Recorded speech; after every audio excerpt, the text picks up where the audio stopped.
Why can't I just be happy is a question I've asked myself many a times, and perhaps you have too. You see, it is actually quite difficult being human. Life throws us curveballs and we have to find a way to maneuver around those.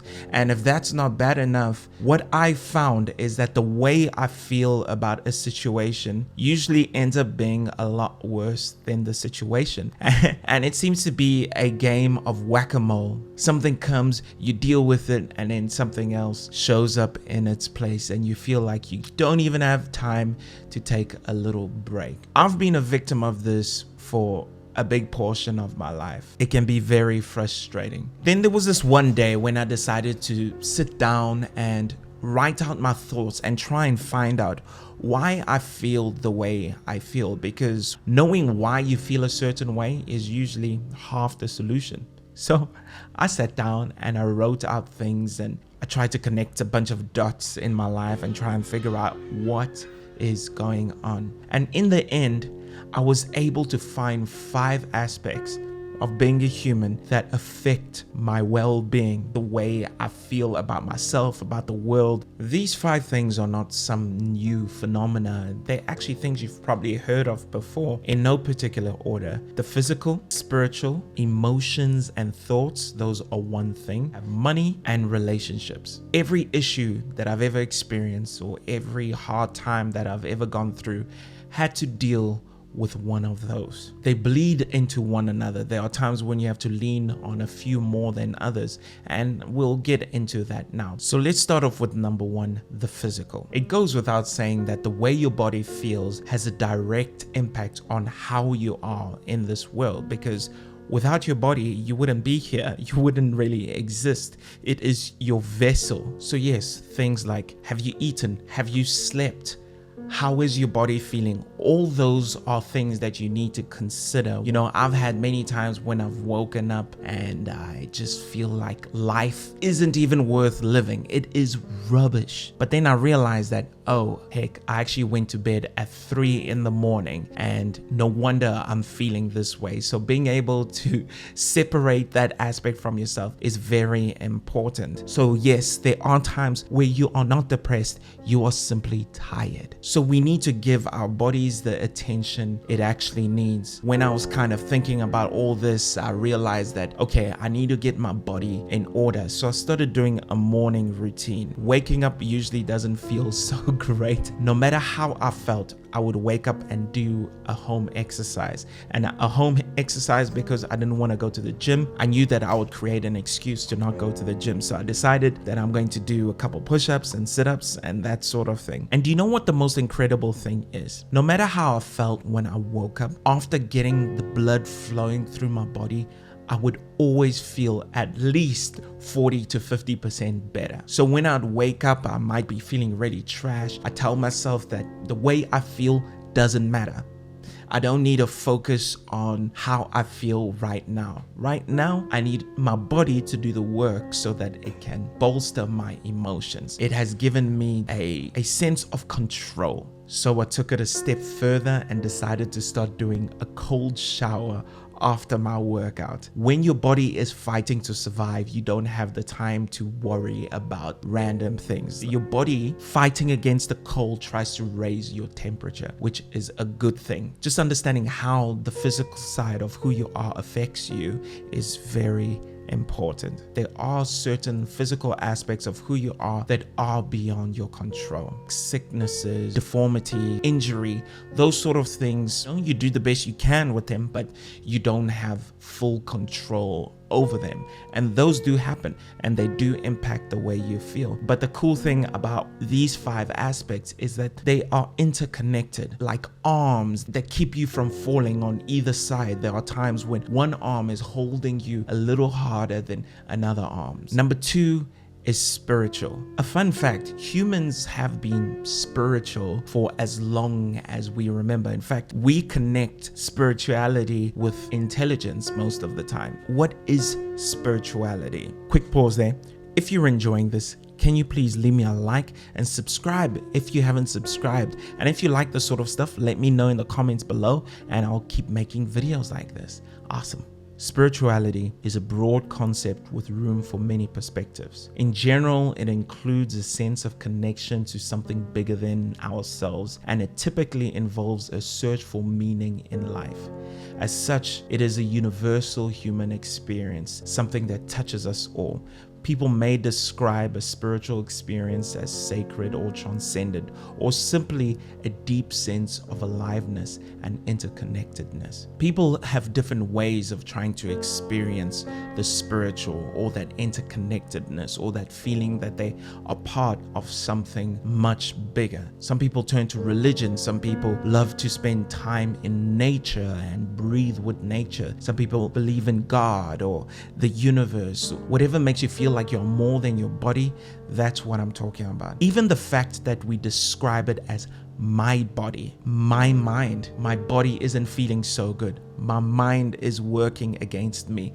Who is the me that we are talking about in that? If you are not your body, then what are you? That basically is the spiritual path I'm talking about. And in the realm of being spiritual and being connected to something bigger, you'll find things like prayer or meditation. Meditation can produce a deep state of relaxation and tranquil mind. During meditation, you focus your attention and eliminate the stream of jumbled thoughts that may be crowding your mind and causing stress. This process may result in enhanced physical and emotional well-being. Do you see how that's connected to the physical? Number 3, which is emotions and thoughts. And these kind of have like a chicken and egg scenario here. They seem to amplify one another.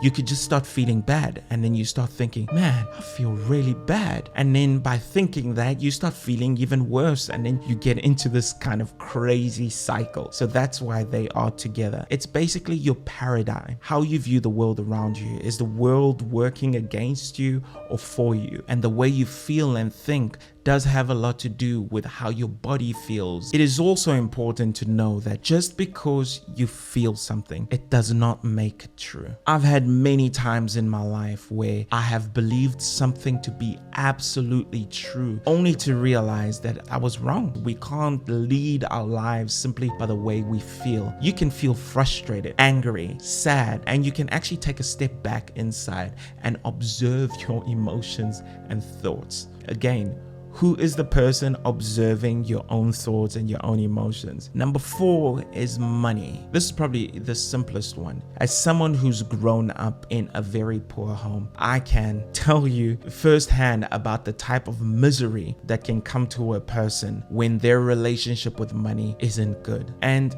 the tricky thing about money is that it's also connected with the way we think about it. I know what it's like to just not have anything, or to believe that I can't make enough, and the way it makes you feel, the way it impacts your relationships with other people and with yourself. Some of my stresses have definitely come from feeling like I don't have enough money. So this is an important one to know. Number 5 is relationships. How much of your problems have come from your relationship with someone, including yourself? We need companionship.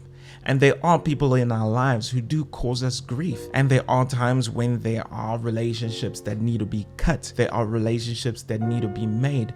But those directly impact who we are as people. The people we surround ourselves with actually does rub off on us, which is a whole nother discussion in itself. Physical, spiritual, emotional, mental, money, and relationships. So what I do now is I think through these things. So if on a particular day I'm not feeling really great, my emotions are down, I don't feel like seeing anyone, I think to myself, I bring out these 5 aspects of who I am, and I'm like, which one is most impacted right now? So I can sit down and think, oh wow, okay, I did not sleep well last night, so I'm feeling tired. And by realizing that I can give myself a little bit of grace. I don't have to overhype everything and just think that life itself has gone to hell and it's all trash.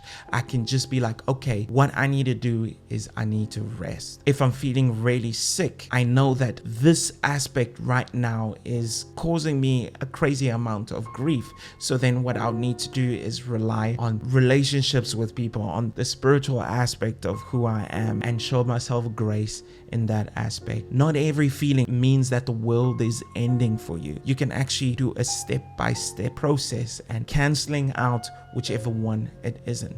So these different aspects of who I am, I try and grow. My physical aspect, I do exercises and make sure that I try and eat better and sleep better. Spiritual, I make sure to spend time in nature and to pray or connect to God. And regardless of whether you believe in God or not, it does not matter. Universe or whatever you like to use. When it's emotional, mental, I try and read things that will help me think clearer and think better, and to increase my emotional intelligence. When it comes to money, I know that I need it, so I can laser focus on making it. Making money seems to be a step-by-step thing, a science. It's not like just this magic thing that happens. There are certain things that need to be done, and in relationships I have to actively build them, right? In the end, this is what I want to say: you have more power than you think you do. You are not a leaf blown in the wind. You are not a victim. You actually have a good amount of control. How you choose to view the world and how you take care of your body, the relationships you build, you can do it. You can stand up and try and find beauty in the little things. You can always find something to be grateful for. You are absolutely awesome and amazing, and I wish you only the best, and I hope this has helped you in some way, shape or form.